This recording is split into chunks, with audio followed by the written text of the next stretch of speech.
You are listening to the Overthinker's Guide to Joy, episode 67. Today I interview my friend and colleague, Jen Grisanti. Jen is a writer's coach for all kinds of screenwriters, television, and features.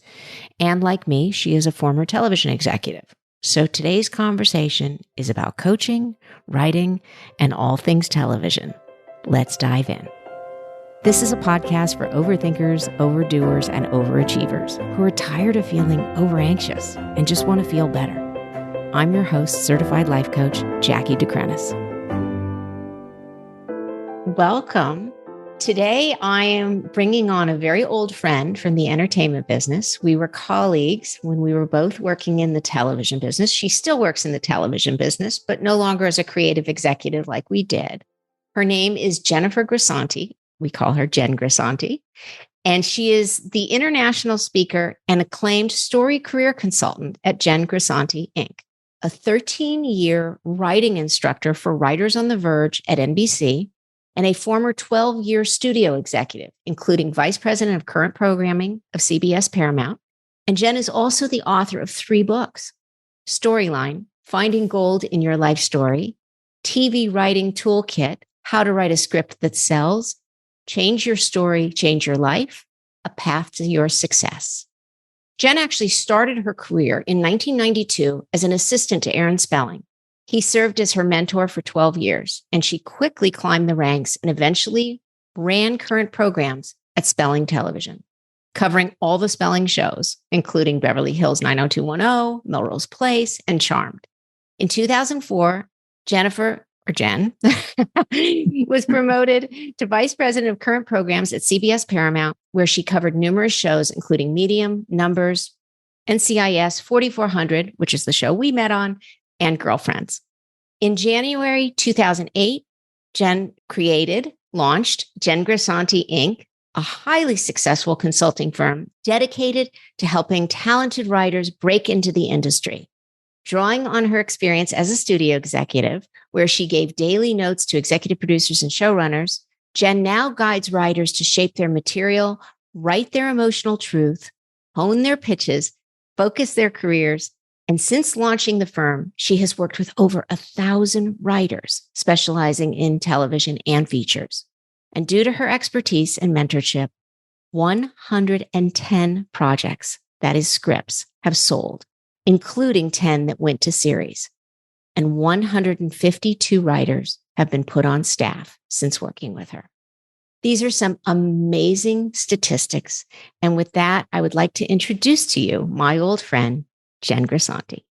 Thank you so much. I'm so happy to be here. That is an amazing resume.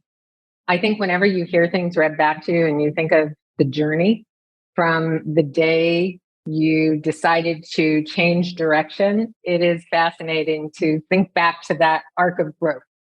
It is amazing. And it's actually an important coaching lesson, which is sometimes when we're at a particular station in our life, successful or not, stuck or not, sometimes to reflect back, and it's an exercise we do in coaching, on what you accomplished in your current stage of life, whether it's personal or professional, is so valuable to your psyche. So it's actually, it might be a good tool I'll bring back out of the toolbox, which is have people write their resume again or read it out loud. I think when somebody too, it's fascinating when you look at it and then when you hear it and you hear somebody respond to it. And I think you and I are both the same as far as do, go, Mm-hmm. very often coming from that mindset. And I think you don't take the time to reflect, or you don't have the time to reflect until you're in a situation where you're hearing it and you're like, oh, fascinating to think of the arc of growth from day one of starting a new company to now. Yeah. And it is a coincidence that we both live on Maui and we used to live in Los Angeles, and that we both coach for a living now. We used to be creative executives. So our paths have sort of been parallel in many ways. But it was only in all of our dinners together and all of our phone calls and such that I started to realize really how similar our career paths or new career paths were. I work with writers as a coach, but I'm not a writer's coach, much more of a mindset coach and stress coach and overthinkers coach than I am, in the weeds on the writing. And you are in the weeds on the writing. Yes. And I love that you distinguish. There is a very much a difference between what I do and what you do. I would say with the working with writers on the scripts, although I know you occasionally read scripts. Very rarely. Very rarely. Yeah. I And really try to stick to the mindset of it more than the notes of it. Mm-hmm. Yeah. And all of it is important. I mean, I think coming from our background with the studio network, studio executive, I think when you look at it, psychology is a part of all of it. Mindset is a part of all of it.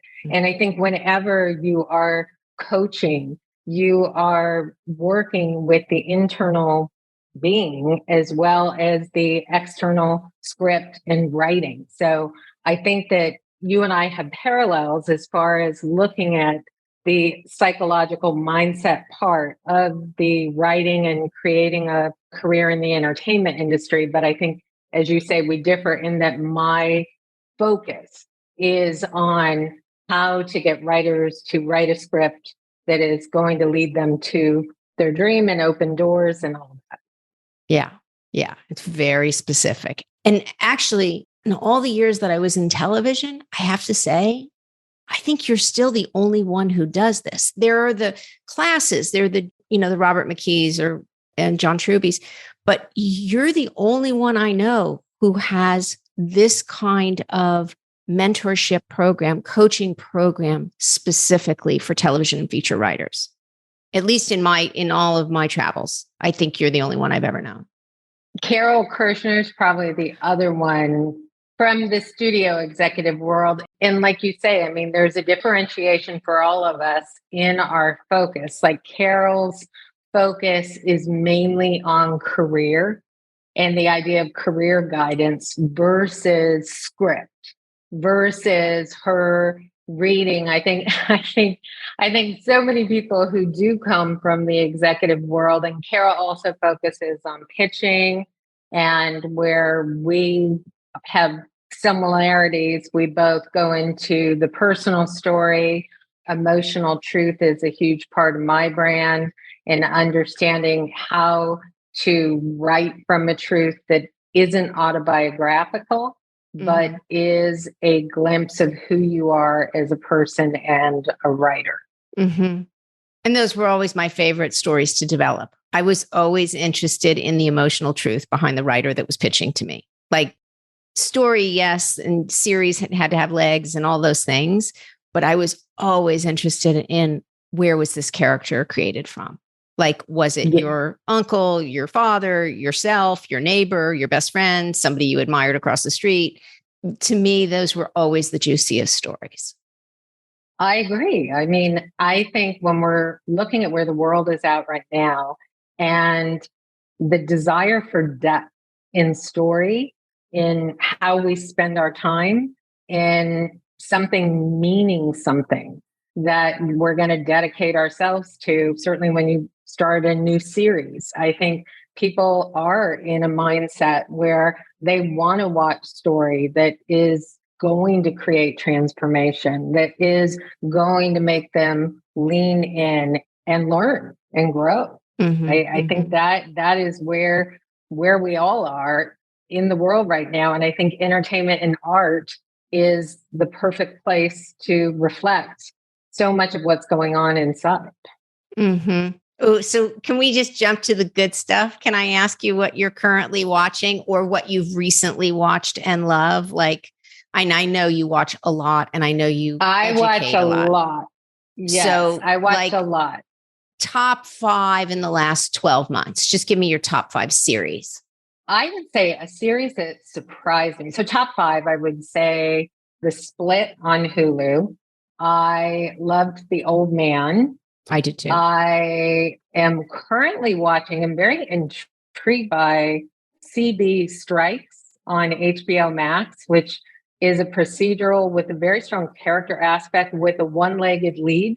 So I find myself very drawn To that, I'm watching Dear Edward.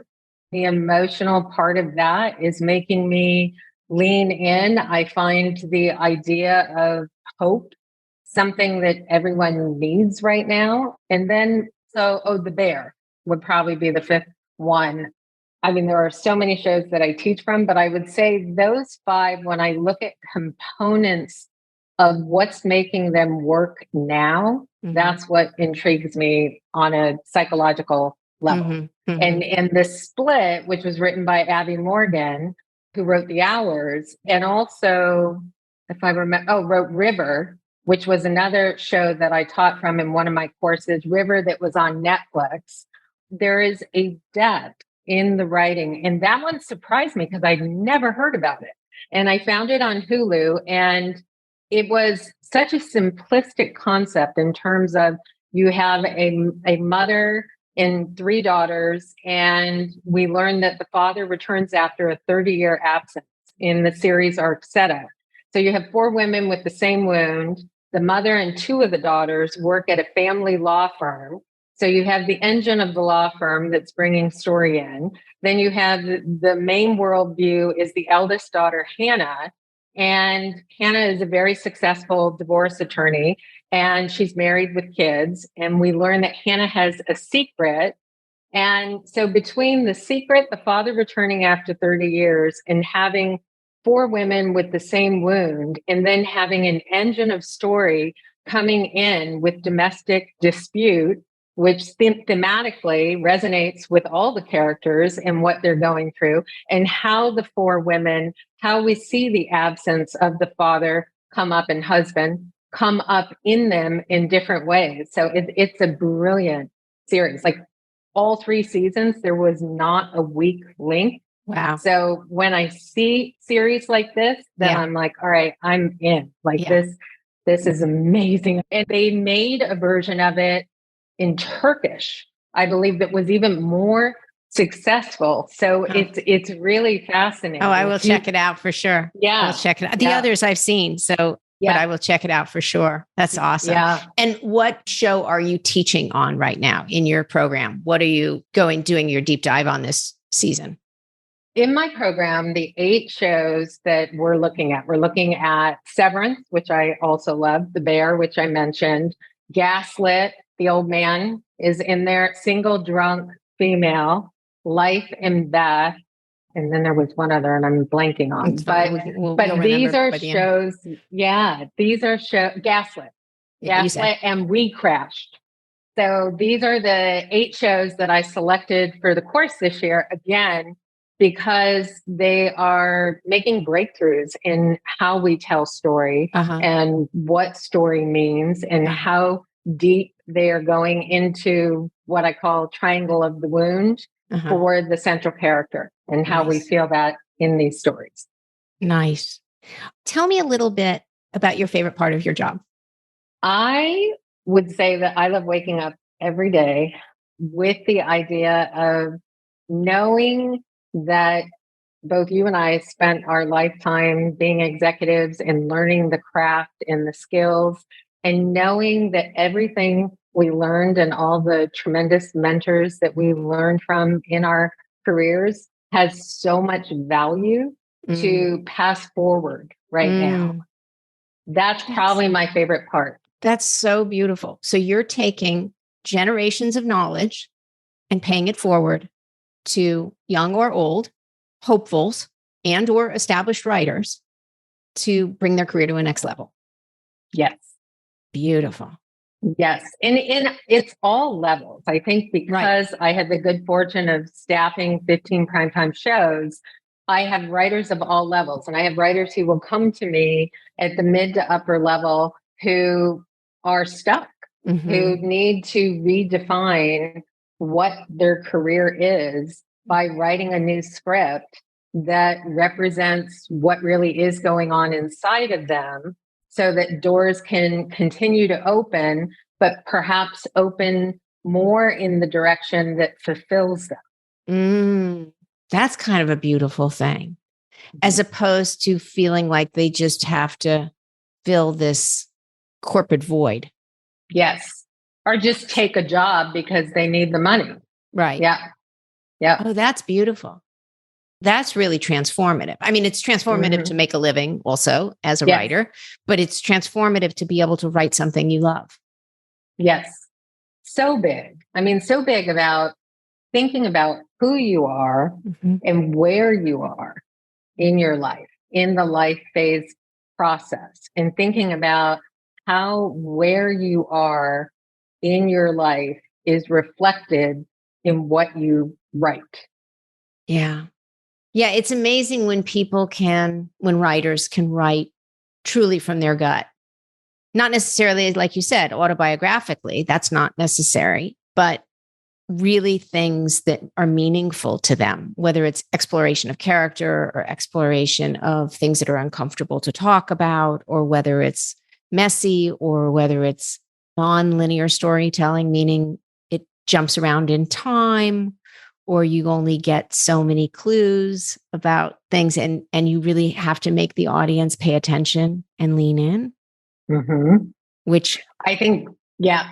Which definitely streaming has changed that business, because when we were raised in television and it was just broadcast television when we started, and then it was cable, basic cable, a little bit of paid cable, HBO, Showtime, there was no luxury to do that. You couldn't do that because the theory was that even the best, most watched show, people only saw 1 out of 4. So you had to presume that people were coming to it for the first time, and you couldn't lose them in deep, deep, deep storytelling, which is why franchise television, lawyers, cops, doctors, was so popular, because people could dip in and dip out. But with the advent of streaming, where people could binge watch, where people could watch a show that maybe was on the air 5 years ago and now watch all 5 seasons at once, you really can get very invested in the characters. And if you're willing to lean in and pay attention, there's a huge payoff. There is. And I think the current state of the business, with the recognition that streaming on a business level isn't working in the way that they had hoped it would, right, is a little unsettling, because it's like when we look at our viewing now and how used to we are to the idea of the binge watching on an emotional level, on a time level, it is going to be really fascinating to see what happens in the next decade with the business models that are evolving. In other words, they may go back to once a week dropping an episode. I think they already started. I mean, it's interesting on Apple, they are recognizing that the anticipation does create a value. So it is an interesting thing. And I think just the idea of how do you find a continuous flow of shows that the audience is going to tune in for without jumping from place to place to place to place, I think it's a huge challenge right now. It used to be that Netflix had it and everybody was always there, and then everything else popped up. And I still think Netflix has it in the biggest way, but I think others are starting to have their own voice in how they're bringing the audience to them and keeping them there. So let me just clarify, because my audience is not industry people. They're every walk of life. Many of them are writers and producers, but many are just lay people. And so let me just be clear. The others are Hulu, Amazon, HBO Max, Showtime. You're talking about the others, meaning channels. Yes. Yeah. Yes. Not to mention the other broadcast, ABC, NBC, CBS, Fox, and to the whatever degree that basic cable is still in scripted series. Yeah. Exactly. And I think it was interesting, like on the Oscars, I think there was something where there was a joke about something being on Abbott Elementary being on ABC, and the family saying, well, how do you find ABC? Everything, is it an app? And I thought, oh my God, so true. Well, I have 3 children who have never seen network television, because probably when they were really little, they watched basic cable, they watched Cartoon Network and Nickelodeon and things like that, but they never saw broadcast. Yeah. It just wouldn't even have occurred to them. And then by the time they were teenagers, it was not really television. It was content that was consumed on either a phone or an iPad or a computer. And so I think as adults, I'm not even sure any of them have, quote, television. They have television sets and they have streaming, but they wouldn't probably know. Yeah. Yeah. It's continuously changing. It's fascinating. And it will again very soon. We're not done changing. Yes, I can. Well, we can't be because of the recognition that the financial part of it isn't working in the way that it needs to be working to keep it going. Yeah.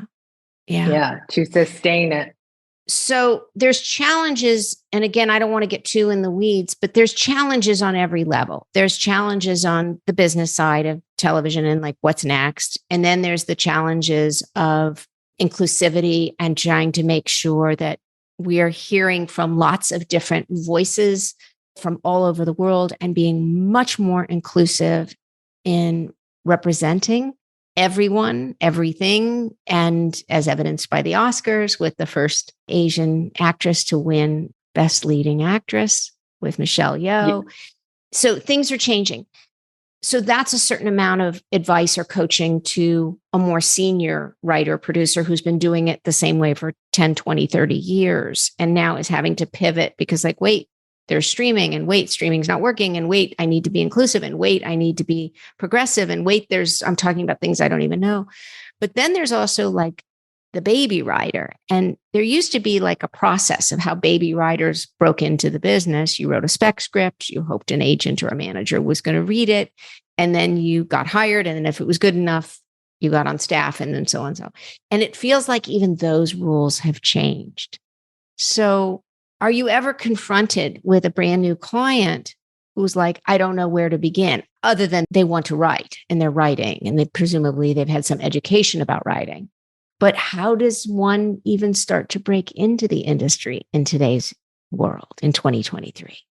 I think with the digital world and the internet, there are new frontiers for writers to make breakthroughs in ways that they never have been able to before. So I think with so many executives hearing pitches on Zoom now, and with writer rooms being all over the world now, and people being able to live where they choose to live, you and I being excellent examples, and do what they love to do. I look at the newer writer coming in, and I think what an incredible time to come into the business. And I think the biggest thing to stay focused on is the writing, because the writing is the one thing you can control. And so if the writing is at a place where it cannot be ignored, then it will find its way.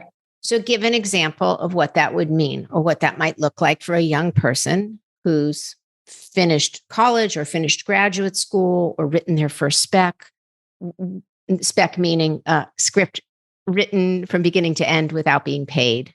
What would that look like for them? What would be an example of what you're talking about? I'll give a success story. So I have a writer who I've worked with for 5 years who recently sold a comedy and a drama in one development season. She doesn't have an agent. Wow. She's never staffed. So that's an example of... And how did she do that? So without an agent and having no staff experience, how is she has able... a manager. She does have a manager. So the manager definitely was a contributing factor. And then she was out there meeting people and making relationships and asking for things and assisting executive producers and doing the work, like continually writing and having a strong work ethic and having a strong belief and doing everything that needed to be done to get her where she is. And it doesn't mean she didn't even have hurdles on this path, but she moved through them. And so I think for newer writers, belief is a massive part of whether you will make it or not. So certainly when writers are working with you, I think working on the emotional and the mindset and the psychology behind how do you create a long writing career that fulfills your life on every level. So to do that, you have to work on the inside and the outside and do the work and continuously do the work. I love that you said that. I was going to make you dig into those two words you used. Yes. Because I didn't want to gloss over them, and you did it on your own. So I don't even need to prod you. But I love that combination of belief, which is mindset, and a huge piece of what I do with my clients, and and taking action. And the action being, in this case, consistently writing and meeting people, whether it's working for a producer as an assistant or a writer's assistant or a production assistant, and writing. So you can't stay home and meditate, although I like meditation, or pray, and that's fine too, or believe that you will be a writer, nor can you just write. Yes. You have to do both. So it's just a great distinction, and it's a great reminder, whether it's the goal is to be a writer, or the goal is to be an executive, or the goal is to be a lawyer, or the goal is to be a doctor, or a real estate agent, or whatever, entrepreneur. You have to do the work, and you have to believe. Yes. Yes, because you know as well as I know, like you can have a writer where all the talent is there, but the belief and confidence is lacking. So they will continuously get in their own way of success happening. So that's why. And I do feel that story is reflecting that now more than ever as well. I think that the procedural that people are being drawn to right now, watching wise. So, like when I talk about CV strikes, when you have a one-legged lead who lost his leg when he was serving time in the military, and you add components to that character, like his father was a rock star and he's estranged from his father, and something happened to his mother, and we'll learn that that's why he does what he does with private investigation. I think when you plant these seeds on the personal lives of these characters that are doing a very procedural, plot-driven thing with the crime of the week, it adds a whole new level of meaning when we know who the character is and why they do what they do. That's great. Probably too hard of a question to answer on the spot, but I'm going to ask it anyway. Okay. Do you have 5 favorite TV shows of all time? Well, like when I'm thinking of I certainly would put The Split on my 5 of all time without a doubt. That's an amazing statement. Yeah. I was that moved by it. I mean, it was one of those shows that when it ended, I was sad that it was ending, because even though I also felt like 3 years was perfect for what they set up in year 1. So the series arc structure was perfectly set up for 3 seasons. So even though I was sad when it ended, I felt that it fulfilled everything at the highest level. I definitely loved Breaking Bad. I had felt that Vince Gilligan did major service to it all the way up to the end, which I don't think was an easy thing. I think fulfilling the audience's expectation of the finale is one of the hardest things to do in the world. I think Luther is probably one of the best pilots to teach from. I think The Good Wife is definitely in the top tier as far as a show that successfully deals with the internal as well as the external in a compelling enough way to engage the audience to want more and more. So I'm always looking. I watch, an international show. There's one show that was probably one of the best shows I've ever seen as well, that was Ride Upon a Storm. And I forget the foreign word for it. I forget. That show was about a family of Protestant priests. And it went so deep into religion and politics and generational dysfunction and family and expectation. And there was something about that show that hit a chord at a level. So I love the international shows. I love the British shows. The Tunnel was definitely in the top tier as well because of the characters, because of the setup, because of the depth, because of the polarity between the two leads. We watched 7 seasons of that. And when that ended, it was a really hard thing as well, because you felt so connected to these characters and the world. That's what I find. I find when a series ends and I've watched it, over the course of maybe a month, maybe I've watched 3 seasons or 4 seasons of something, I feel a loss. I feel a profound postpartum of, well, now what? And I'll see people on social media, people not even in the industry, but just fellow friends and what have you. And they'll say, I need a new show to watch. And that's what they mean. It's like finishing a book. It's I'm done. I'm happy to be done. I feel excited. And now I'm not ready to let go of my characters.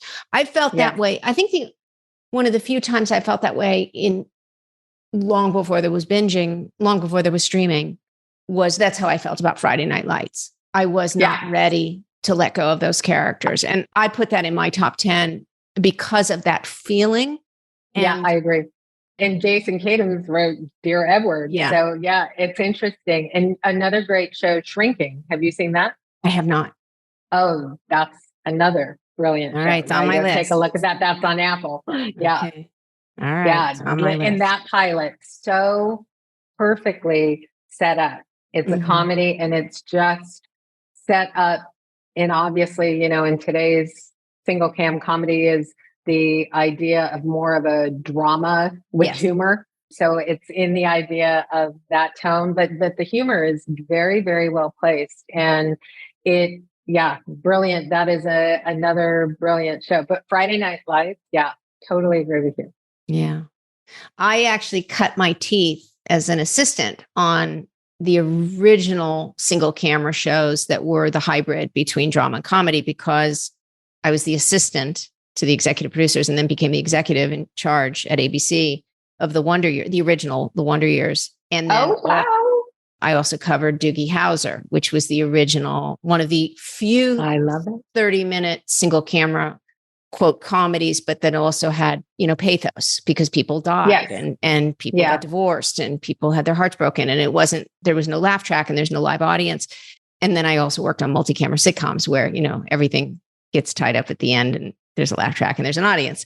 But I always said that my favorite dramas were the ones with comedy and my favorite comedies were the ones with drama. And probably my favorite movies too. One of my favorite movies of all time is Terms of Endearment.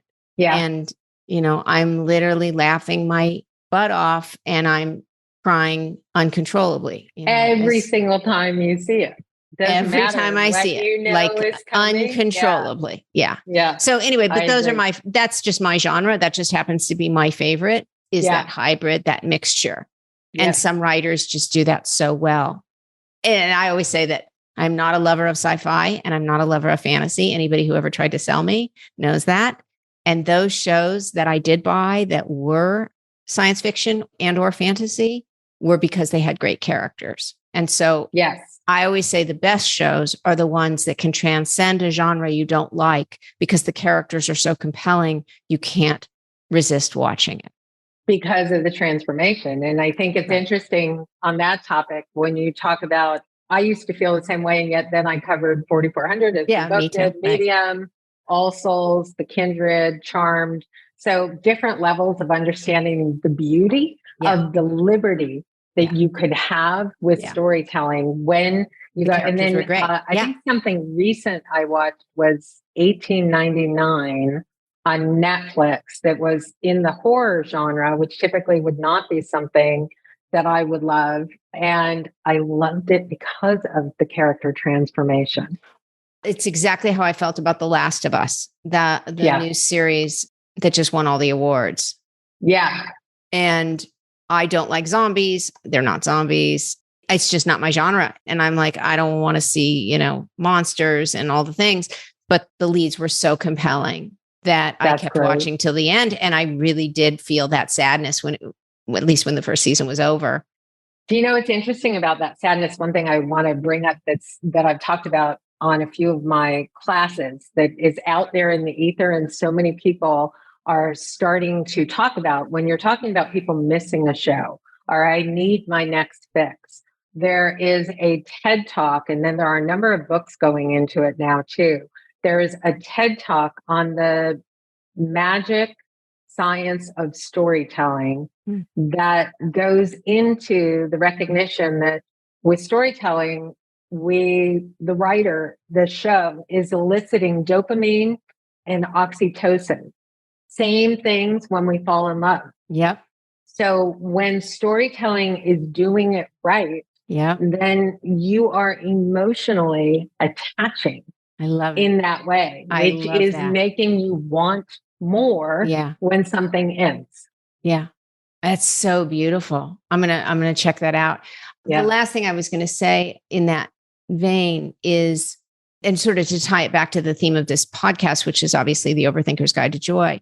I have experienced with my writing clients, my producing clients, writers tend to be overthinkers, right? Because they're creating worlds. It's actually their job to overthink.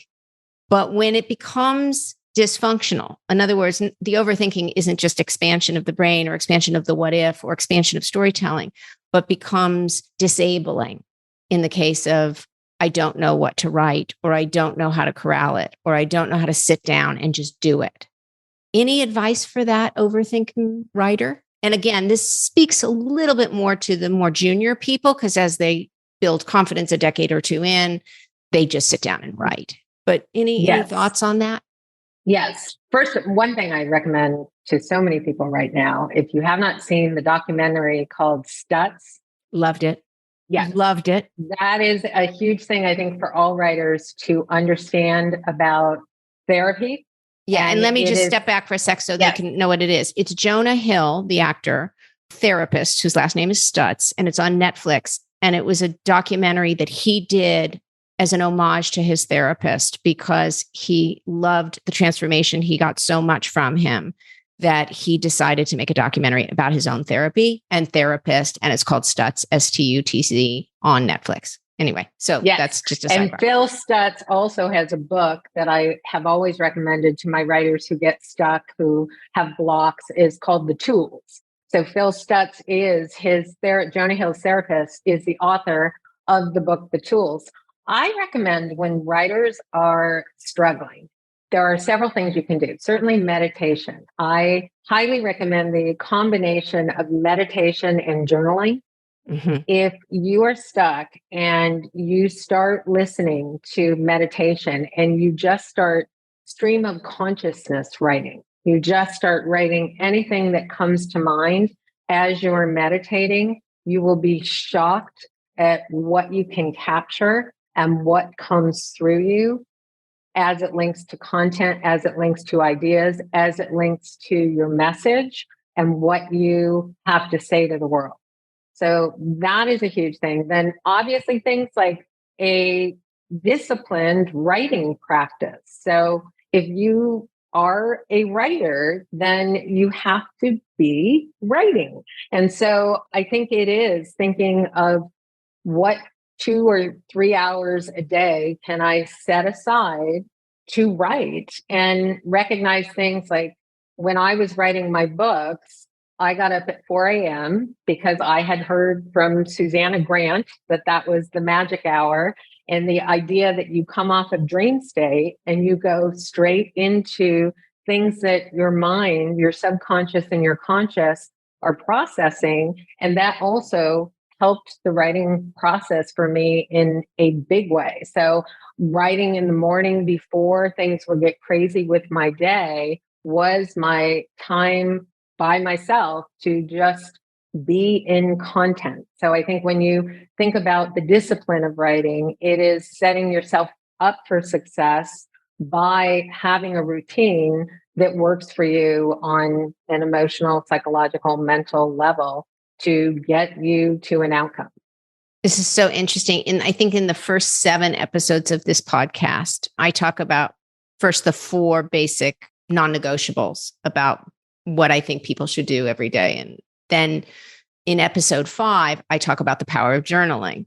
And then I think it's 7 or 8, I forget, where I talk about, scheduling. And so all of these disciplines that you're talking about specifically in how to break through writer's block or how to break through the overthinking of being a writer or how to just create a discipline so that it becomes your job even before you're paid for it. These are all things, all tools that I recommend across the board for people to just feel empowered in their own bodies and start their day ready for success. So it's so lovely to hear that reiterated specifically for this type of career goal. So I have taken almost an hour of your time, and I want to just make sure that my audience knows if they are writers or aspiring writers, how can they find you? How can they work with you? Tell us all the things. Where can they find you on social media? Where can they find your website? What kind of programs do you offer? Those kinds of things. Okay, great. Thank you. I love that. And you can reach me at jengrisanti.com. So very easy. If you Google my name, it will come up immediately. You can find me on Facebook under Jen Grisanti, LinkedIn, Twitter, Instagram, all under Jen Grisanti. I would say my most popular service is my 5 coaching consults. And the reason it's my most popular is that we cover wherever you're at in the creative process. So we can cover starting at the concept phase, the outline phase, the script phase. You could be halfway through a script. You could want to work on 2 or 3 scripts. Then you get a coaching consult package where we could go into pitching, we could go into meeting skills. So that tends to be my one that people gravitate toward because it's less per meeting when you do it as a package. And then my pilot consults, my feature consults, my pitching consults, all are ways for writers to get feedback. When I started my business, it was the recognition that there was a void in the market, that we knew as executives that finding professional feedback was near impossible. And yet, when you can give professional feedback and you have a writer who is at a time and place in their life when they're ready to hear the notes and understand how to make the notes, then outcomes happen. So that's everything that drives me and creating services and courses. I have a number of digital courses where I do breakdowns for so many of the shows that Jackie and I have talked about during this podcast. With the courses, I'm always looking for what are the top shows that writers can learn from. What are the top shows that the writers are doing it so well and they're making new rules with story structure and emotion, and how do we mimic those, and how do I create tools so that writers can write at a level that could lead to a long and successful writing career. That's awesome. I want to thank you for your time today and your wisdom and your expertise, and also just for helping so many writers reach their dreams, not just become writers, but also finally sell their own projects or reinvent themselves or go on to win awards. You have just been so instrumental and so relentless in your pursuit of helping writers become who they want to be. And I just want to thank you for that. It's amazing. Oh, thank you, Jackie. Jackie, you are amazing. I have to tell you, your posts are so inspirational. I love everything that you're doing. I love how you are digging so deep into the life process to help people find and live fulfillment. And I love that you are an example of this. So thank you so much for having me. Well, I received that and I thank you, and we will keep the conversation going. But for now, I'm going to say goodbye and thank you. Thank you. Thank you for listening to this episode of the Overthinker's Guide to Joy. If you're enjoying these episodes, please subscribe or follow this podcast so you can always be in the know when the next episode drops. If you would like to learn more about working with me as a coach, you can connect with me through my website at jackiedegrenis.com. That's JACKIEDECRINIS.com.